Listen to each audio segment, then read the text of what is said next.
Yo, what up, YouTube? It's your boy Blingo back here with another video. Hope y'all all been living y'all truth. Now, listen, man. It's another Dipset video. That boy AKADEMIKS got caught by Jim Jones, man. Jim Jones ran into him, had some words for him. Let's see exactly what went down, because I don't know what happened, and we about to react to it together. But even though I've been a little upset with some of the stuff that Jim Jones been doing, you know, I still got to call him, right? But if he got at AKADEMIKS, then it's probably well-deserved, right? It's probably well-deserved. But let's see what AKADEMIKS got to say. Let's go, guys. Let's go, let's go, let's go. I walked up, but I wasn't. I was just walking quickly to get to Birdman. Whatever. So anyway, that happens. I'm like, damn. I'm like, first of all, I'm going to give Jim his credit.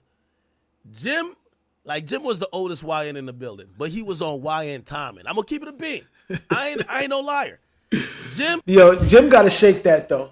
Jimmy, you got to shake that, this oldest YN. You got to please shake that, bro. I don't want people to look at you like the YN forever, man. Come on, man. Come on. I just Googled his age. Jim 49. Jim was the oldest YN up in the building there, but he was on YN timing. You feel what I'm saying? Like, you could tell. Jim, and I said to myself, I said, maybe it's because of Young Boy concert. Everybody a little bit aggressive here.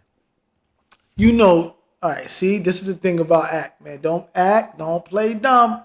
You know it ain't because of no Young Boy, bro. You know it ain't because of no Young Boy. It's because of the stuff that you be doing. But let's hear what he got to say. Let's hear what he got to say. Cool. So anyway, no, all right. So that happened. Yo, so hilarious. There's still a couple people because the cops and security ain't clear everybody out yet. Yo, Birdman security, they did some like presidential shit, nigga. They created a big ass crop circle in the side stage, and they just grabbed a chair and put it down, and Birdman's sitting on the chair like this, while there's mad space around him, but everybody bunched up all over the place. Birdman like this. Super gangster. Birdman comfortable as hell. Birdman super rich, man.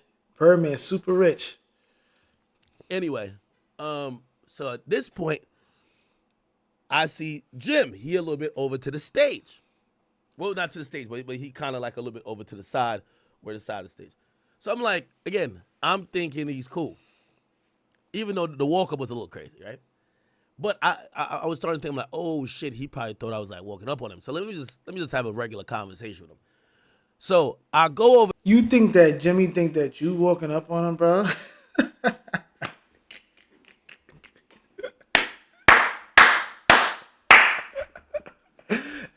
Ain't nobody thinking you walking up on them, bro.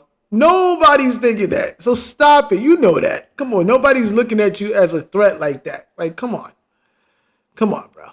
Over to say, yo, Jim, we gotta get up and we gotta go do the interview.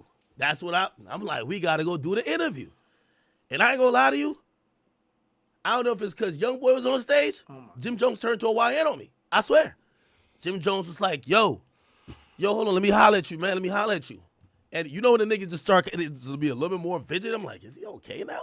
He mad. Jim is like, yo, listen, man. I gotta talk to you. I'm like, all right, what up? What's good? He's like, yo.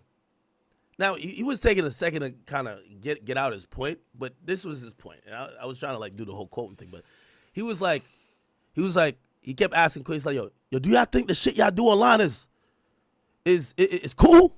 Bingo! Bingo! There it goes. Ding, ding, ding, ding, ding, ding, ding, ding, ding, ding. You see what I'm saying? AKADEMIKS, you know that. You know that the stuff that you do online. And you know what's crazy? This the same thing that happened with you and Dave Free. Now it's happening to you with Jim Jones. Come on, bro. Stop playing dumb. So I'm like, what are you talking about? Oh. I'm kind of confused, honestly. I'm legit confused. I know some people are going to be like, no, Acker playing dumb. Yes, you are. I'm kind of confused because I'm also trying to figure out what it could be, right? And I didn't get too much info out of him, but he said he mentioned 6ix9ine. That's your He man. said, whatever, 6ix9ine. Then he's like, yo, y'all gotta know, yo, it ain't safe when niggas is playing with me like that. And I'm thinking about, I'm like, what the fuck do I? So I kept trying to ask him. I said, what me and 6ix9ine got to do with you, or what I got to do with if you and 6ix9ine got something?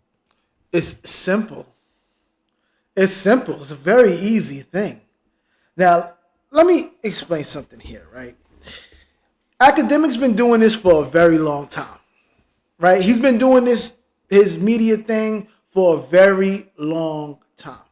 And a lot of the time when he was doing it, he was kind of staying low. He was staying wherever he lives at, and he's doing like he's young. He was just getting into it really, for most of his career, you did not see him go outside much. And if he went outside, he went straight to like a building and he had mad security. He stayed in that building and then he left. He kind of admits that, right? He's probably getting to the age where he's made a lot of money and he wants to start going out and hanging out and stuff. But you got to understand, when you push out certain narratives and you start pushing things out, you're hanging out with certain people and then you're trying to give them this platform and you're really parading them and giving us this platform. Like, let's keep it real. In the past, like 2 weeks, he's been pushing 6ix9ine at us. Pushing them at us. 6ix9ine's been talking trash about Jim Jones and Mel Matrix. You don't think that maybe they're going to say something to you if they seen you? Like, it's crazy. Now it's time for you to start thinking twice about the narratives that you push and the people that you hang out with if you want to start going out. Because rightfully so, I understand that, you've been probably cooped up for a minute. But you also talked a lot of trash about people. And now that you're coming outside, people got access to you. This is the kind of stuff that's going to happen. This is the second time it happened to you. But let's keep it going. Now, granted, Chad, I keep telling you, rappers are the best that if they can't find the person they don't like, someone else inherits. So it's like Dave Free seeing me and Dave Free saying, yo, well, I'll never see Drake ever in life, so let me tell you why I'm mad at Drake. Okay, cool. You think that's what it... If you was cool with Drake, I know I keep cutting the video. It don't work that way. If you was just cool with Drake and he didn't like Drake, then that's different. But you are pushing narratives for him. The most disrespectful narratives for him. Like, when you do stuff like that, you're choosing a side. You're choosing a side. So it's up when I see any of y'all. Not just him. When I see any of y'all. That's just how it is in the streets. Unfortunately for you. That's why you don't push narratives. You're supposed to be fair all around the board. I guess Jim Jones is like, he's mad at 6ix9ine? And I was thinking, I'm like, yo, is he mad at, how is he mad at 6ix9ine and coming at me? Y'all two were 9 Trey Bloods. I was never a 9 Trey Blood, and I don't want to be one. If y'all got a problem, and here's the thing, I was thinking about their issue a little bit more. When 6ix9ine was a 9 Trey Blood, Jim knew about it. Mm-hmm. Before everybody got locked up. He could have prevented this by trying to do whatever he had to do then. 6ix9ine gets locked up with some of the 9 Trey dudes, tells on the 9 Trey dudes, and then afterwards, 6ix9ine is still clowning because 6ix9ine like wearing that rat sleeve. You know what I mean? Like, he doesn't care. But anyway, that happened. I was trying to see, like, because usually I'm one of them people. I talk, like, I have that conversation. I know some of y'all, like, again, after that handshake and even like that energy, I could have just said, I'm gonna just leave him over there, nigga. I walked up. I thought we could have a conversation. He just wasn't trying to have a conversation. So he was just like, yo, man, I ain't trying to have no conversation. He's like, listen, man, just enjoy the show. Just enjoy the show. He tight. That's Jimmy for you. That's Jimmy. Jimmy gets tight. But that's just, yo, bro, you know what you do. You know what you do. Stop playing dumb, bro. And I'm like, okay. Then he's like, yo, he said something like, yo, and if anybody got a problem with me, they can let me know. I'm like, all right. Anyway, Jim was on his YN energy, man. I'm hoping he was just in a maybe an upset frame of mind for that time, but I don't know. You really don't like that. Then everybody else tells me, they're like, I ain't gonna lie to you, that's exactly how Jim is. He's usually pretty angry. So, whatever. The only thing that I could really think about, obviously 6ix9ine's been saying whatever about Jim Jones, right? They're both in a gang, right? I'm a media nigga. If Jim Jones says something about 6ix9ine, I'm posting it. If 6ix9ine says something about Jim Jones, I'm posting that too. Like, that is what it is. But you don't do that, bro. You don't just post it. You kind of narrate it in certain people's favor. You don't just post it. If you think it's a dumb beef, then it's a dumb beef for everybody. You don't try to diss one person while telling the story about the whole thing, but you're kind of like dissing one of the people. When you start doing stuff like that, you're pushing a narrative. It's like you're low-key pushing a narrative. Like, ask the type of person that'd be like, yo, so 6ix9ine and Jim Jones is beefing. And, it's so crazy because even though 6ix9ine is blah, blah, blah, whatever, he'll say something like, oh, Jim Jones, the oldest YN, he shouldn't be beefing with somebody this young. He shouldn't be. Like, he'll kind of like do stuff like that, like this one person. And when you do that, that's when people could see through that, bro. You're picking a side, and then come on. You're gonna get pressed if people see you. I was thinking maybe it was this clip.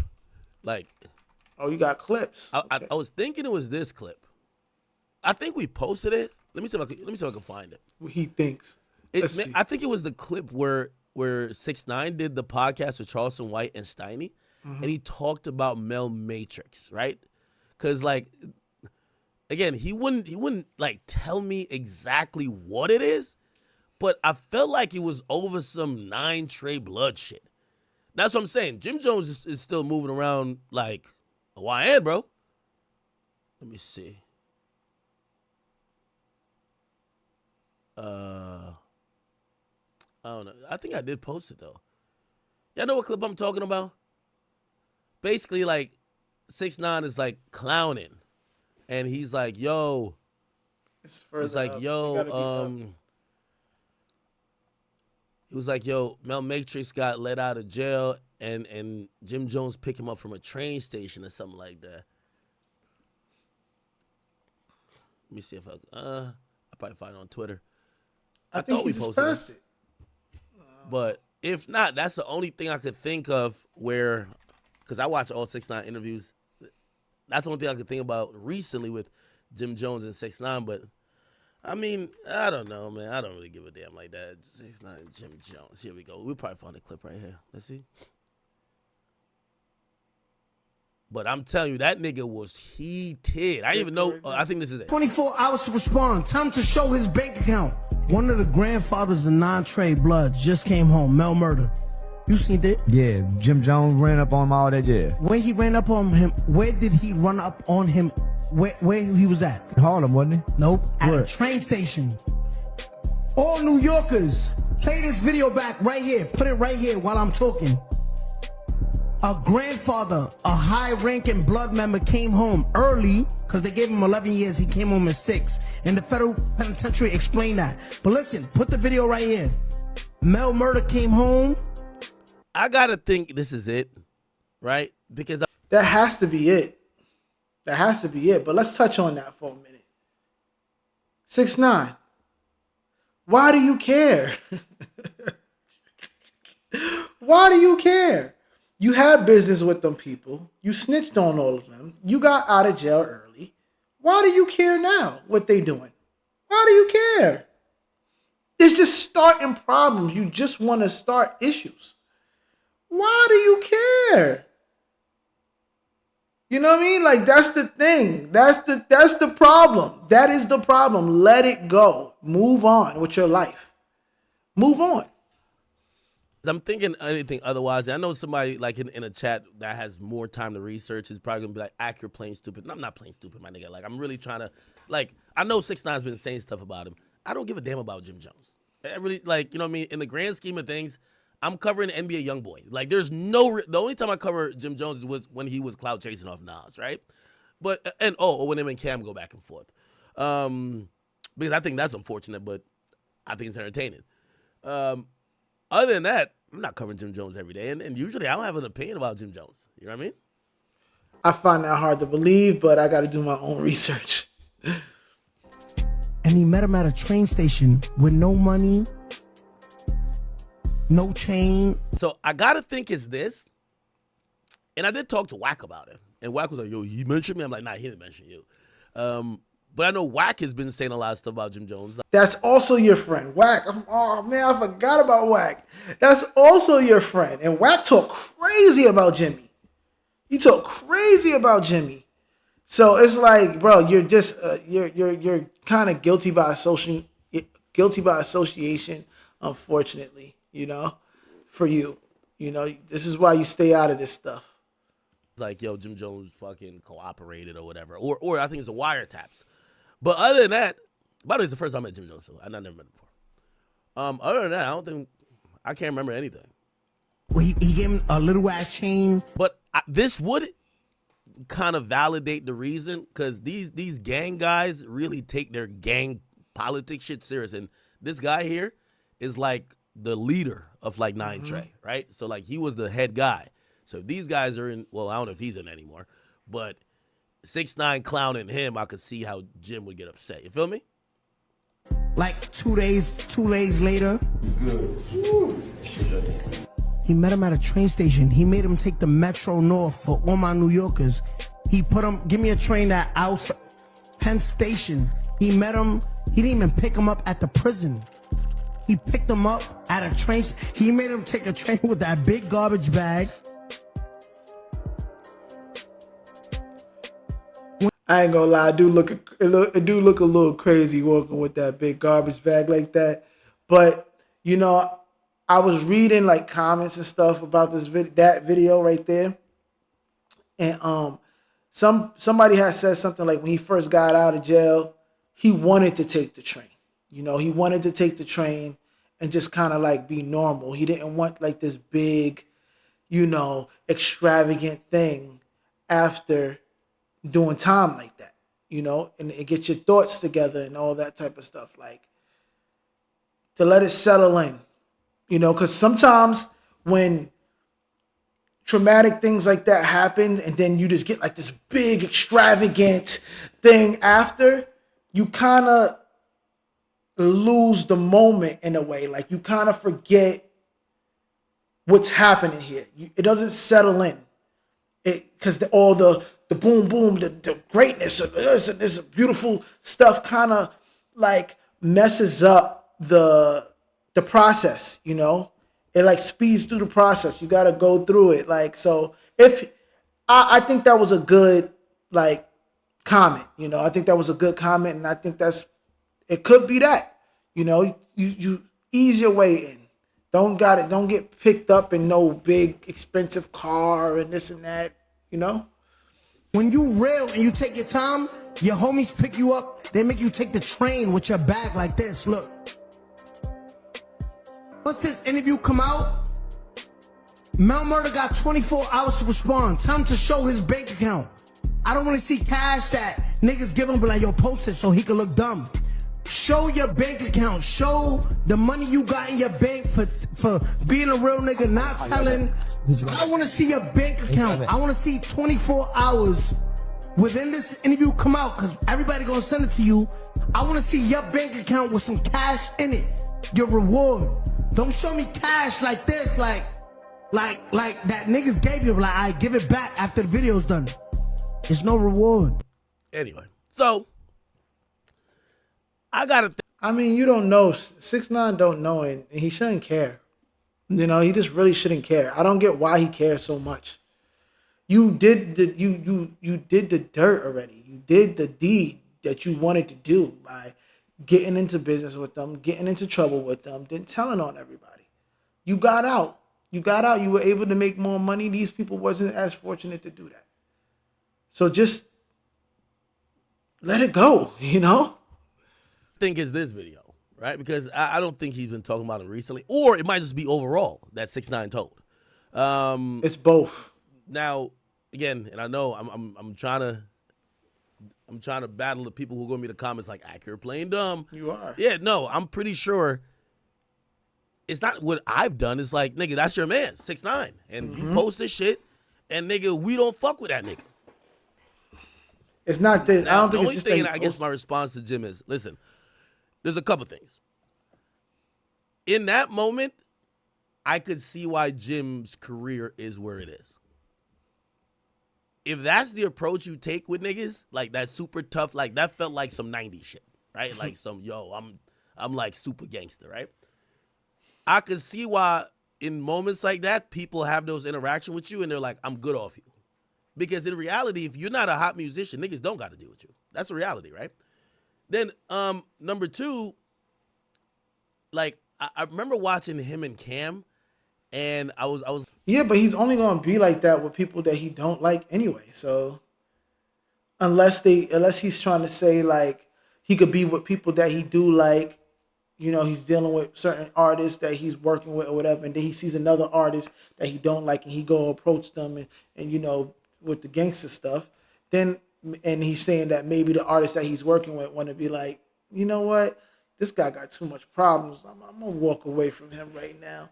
You know, I don't want to work with him. I don't want to be in business with him because he got problems with too much people. I don't want to get in no problems. If that's the case, you know what? That's probably fair. That's probably fair.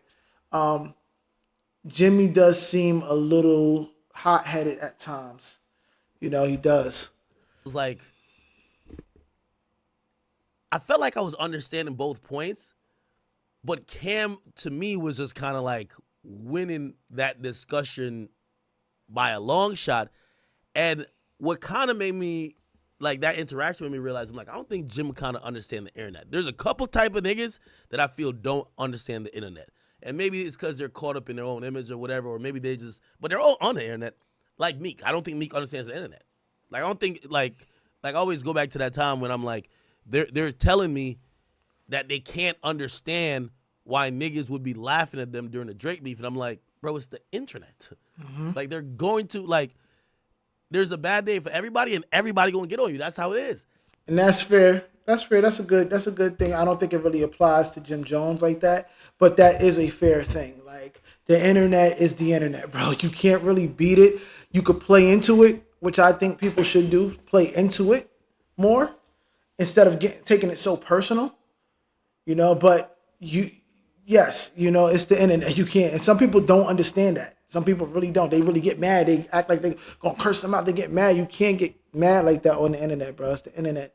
And they couldn't be like, nah, the real niggas real niggas don't do that. And I'm like, bro, it's the internet. Mm-hmm. You get what I'm saying? I think Jim is one of those people too. I don't think he understands the internet. So he's upset at Tekashi, I would imagine, because Tekashi said stuff. You're not saying nothing back. Doing in person, like, yo, son, yo, I ain't with that shit. That's cool, but the only way to defeat the internet, unless you're genuinely unbothered, is to respond to some of these things. Mm-hmm. That's how it goes. Yep, and you know who else told him? Queen's Flip told Jim Jones that. And that's something that Jim Jones never did. You know what? I got to call Jim, and I got to tell him, like, bro, you got to start responding, bro. You got to start responding. Queen's Flip tell him all the time, but he hate the internet stuff. He don't like the internet stuff. But, like, when rumors and stuff come out about you, you got to say something at some point, especially if the narrative is flying and you're becoming viral. Like, you have to say something at some point. You should. You should. You don't have to, but you should, because if one person is saying it and you're not saying nothing, people are going to start to believe it. It's going to start being a thing. You know what I mean? If people keep saying that you're a snitch and you saying I ain't snitch on nobody, you never say nothing like that, but the narrative keep going that you're a snitch, and then they giving details of how you did this, how'd you get out of this, how'd you get out of that, how come you're not the only one that's not in trouble? You get that start playing in people's minds, and they start to think like, dang, maybe he is telling, maybe he was, you know, and it could be completely false. That's why I don't like when people say I'm just gonna be quiet and not speak on the internet. Like, if you ain't gonna speak on the internet and you gonna speak in person, you gotta at least say it in a song though. If you're gonna speak in the internet, at least say it in some songs. Like, come on, let it out. And And that's what I mean by playing into it, because if you say into the songs and you drop your album and then you responding to stuff that critics and rumors and the album, people gonna start showing it. Oh, Jim Jones responds to this and responds to this rumor in this line. They start posting it about it. Start posting your things, and then your album starts becoming more viral now, because now you talking about things that people want to hear, and that's the problem. That's another problem with people and artists. I know I'm kind of going off a little bit and I'm talking a lot, but like, give the people what they want. Give the people what they want. Stop trying to give people what you think, what you want. You got to give the people what they want. You know, they want to hear from you. They want to hear what you got to say about things that people are saying about you. They want to know where you at. They don't want to just hear you party and talk about random stuff all the time. You know? I kind of realized that with the Cam thing, when Cam would know how to use humor, laughter, storytelling, you know, Cam is on a show to explain his differences with Jim Jones. Jim Jones, every time he would talk about it, would just seem mad, like upset, like, yeah, nigga, like it just seemed like, okay. So anyway, that was it. But you know, we stood like in a close vicinity of each other and watched the show, and then, you know, he took his mom to take a picture with YoungBoy and everything was cool. But yeah, it was a little bit odd. It was a little bit odd. I was like, all right, yo, Jim Jones came in here, and I don't know what song was playing. But I'm like, yo, Jim Jones, he might as well have had on a green flag and like a shiesty. Like, yo, he's on YN timing. Yo, he was just like one of these niggas at the show. But it's all good. So, you know what I think? I think academics, maybe you should start, you know, chilling out with these narratives, chilling out with, you know, the trash talking of people, and start focusing on just being a regular media person. No biases, no narratives, no choosing sides, no nothing. Especially now that you want to start going outside and everything. You know what I'm saying? That's just my advice to you. I know I'm a much smaller YouTuber, but, you know, that's just the truth, man. But, guys, let me know what y'all think in the comments about academics getting pressed by Jim Jones. Follow me on TikTok. Follow me on Instagram at BlingoTTM. Shop VeroClothing.net, and continue to live your truth and never play dumb like academics. I'm out until the next video. Peace.